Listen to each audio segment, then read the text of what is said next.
да се мобилизираме и да им го нанесеме најголемиот пораз во историјата на следните председателски избори.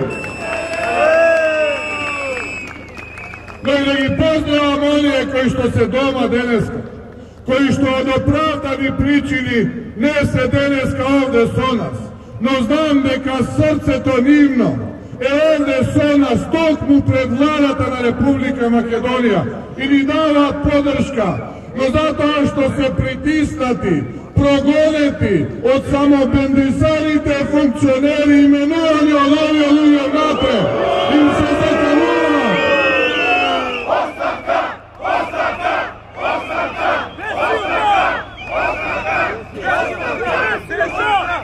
Доста е! Ќе ве победиме и ќе ве победиме жестоко, да знаете, а тоа ќе го видите на следните председателски избори. Сакаат да го поразат духот на македонецот.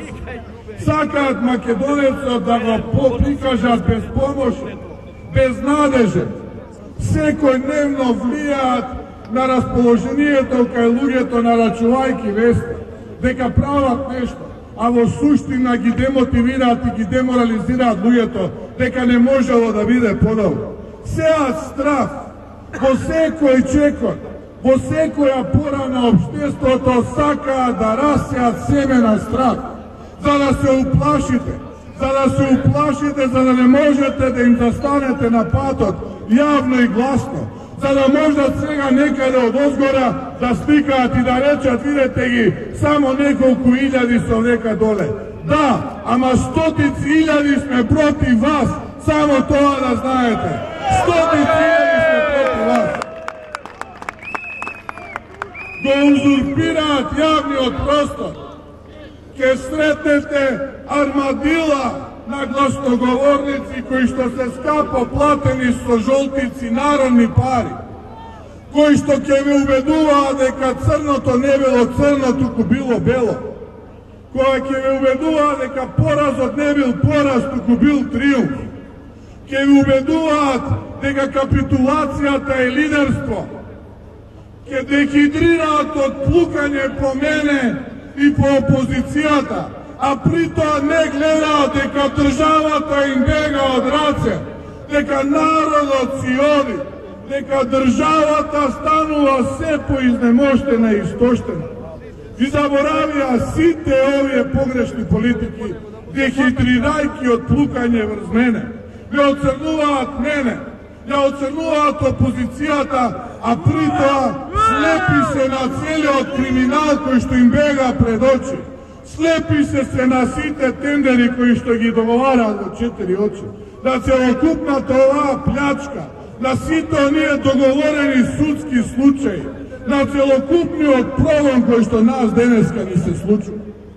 Дека тргнавте да го прекрстите сопствениот народ и нација, да им го одземете идентитетот, да им го одземете јазикот, и тоа не ви беше доволно, па ја крстивте нација со комплекси.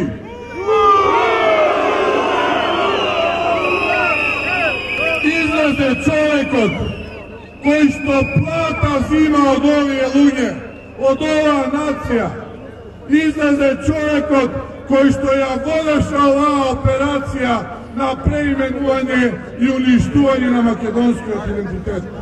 Човекот чие што семејство се ранеше на плеките на овие честити луѓе и граѓани.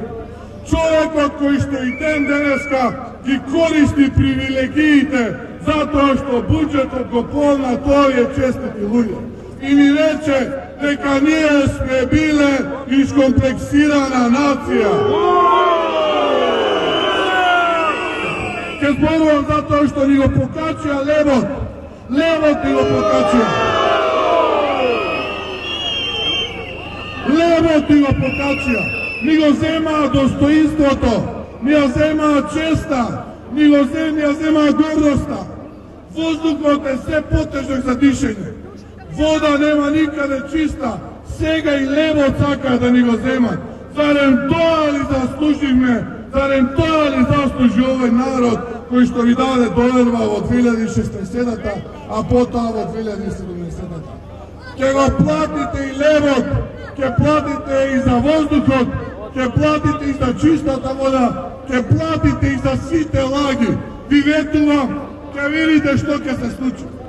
Овде сме затоа што сакаме да се бориме.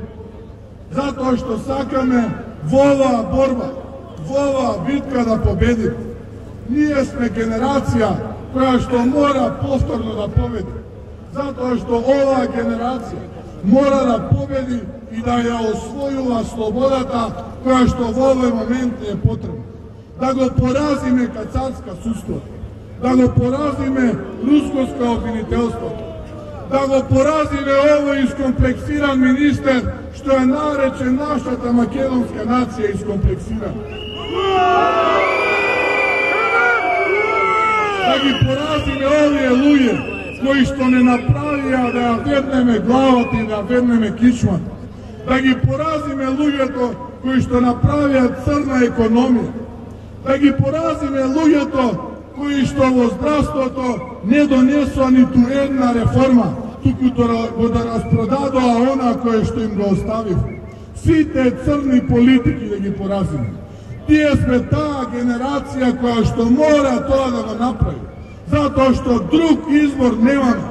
Мора да сме овде, на площадите, на улиците, во штабовите, навсекаде и да се бориме за нашата слобода, за да може зората да дојде, за да може ново утро на слободата да изгре за секој еден од нас.